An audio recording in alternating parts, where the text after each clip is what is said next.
7 coincidences so precise they feel staged. A novel that predicted a shipwreck down to the name. A man who caught the same falling baby twice. And one king who met his exact double and then died on the very same day. Stay till the end for that last one. We start on a park bench with an actor and a book that should not have been there. This actor needed a rare book he could not find, then found the exact copy on a bench.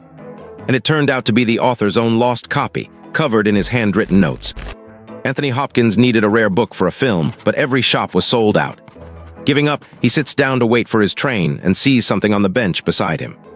It is the very book he was hunting for, left behind at the train station.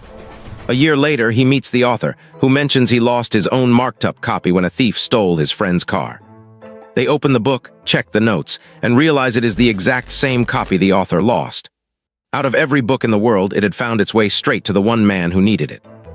That was one man and one book. This next one is a man and a comet, 75 years apart. This man predicted the exact day he would die. He said he'd go out when the comet returned. 75 years later, it came back for him. Halley's Comet only returns once every 75 years. He came in with it, and he promised to leave with it. 1835. Halley's Comet blazes over the Earth, the brightest thing in the sky. Just days later, Mark Twain is born beneath it. Late in life, he wrote, "I came in with the comet and I expect to go out with it." The comet was due back in 1910. On the 21st of April, 1910, the day after the comet reappeared, Mark Twain died. Born with it, gone with it, exactly as he had called it. He didn't just write the story, he scheduled the ending. Comet is cosmic. This next one is just gravity, refusing to take the same child twice. Baby fell from a high window. This man caught it. Then a year later, it happened again. The same man caught a falling child out of the sky twice. In Detroit, street sweeper Joseph Figlock is quietly clearing an alley when, with no warning, a baby falls from a high window above him. The baby lands right on him, and they both walk away unharmed. Then, about a year later in a different alley, another small child falls and lands on him again.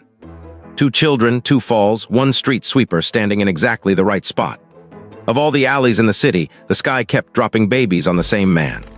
Same man, same broom, 2 falling babies. Caught twice is luck. The next 2 brothers were not so lucky, and the timing is the eerie part. 2 brothers, 1 quiet street. The same taxi, the same driver, the same passenger in the back seat. Both killed exactly 1 year apart. Both were 17. Both were riding the same moped. It's one of the strangest coincidences ever recorded. Bermuda, 1975. A teenager named Erskine is riding his mope down a narrow island road when a single taxi turns into his path. It is the same taxi that killed his older brother, Neville, exactly 1 year before. The same driver is at the wheel. The same passenger is in the back seat.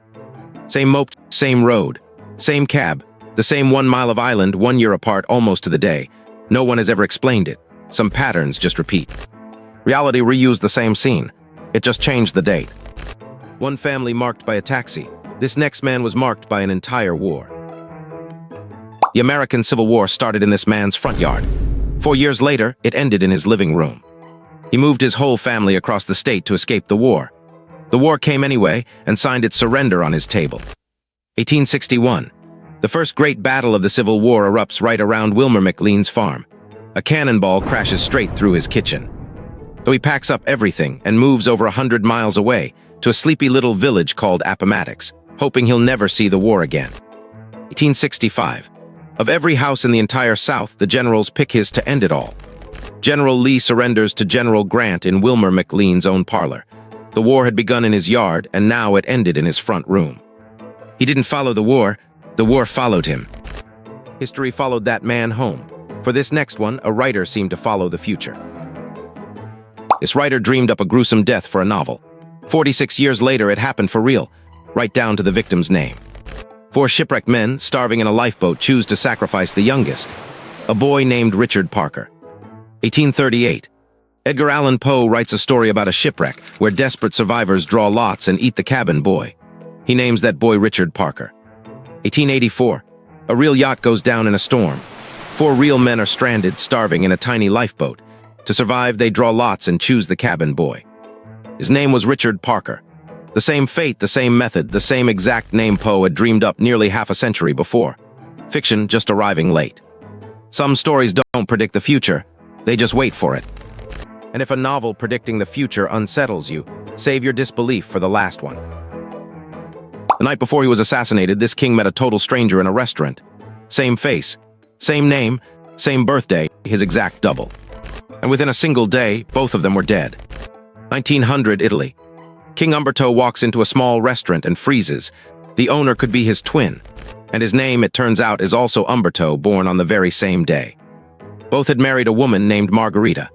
Both had opened their life's work on the very same morning the king was crowned. Amazed, the king invites his double to an event the next day. But that morning, the restaurant owner is killed in a freak shooting accident. And only hours later, an assassin steps out of the crowd and shoots the king. Two identical lives, ending within a day of each other. Maybe some people aren't two people at all. Just one copied twice. If you made it all the way here, you're exactly my kind of person. Hit like, subscribe for more glitches in reality, and tell me in the comments which coincidence felt the most impossible.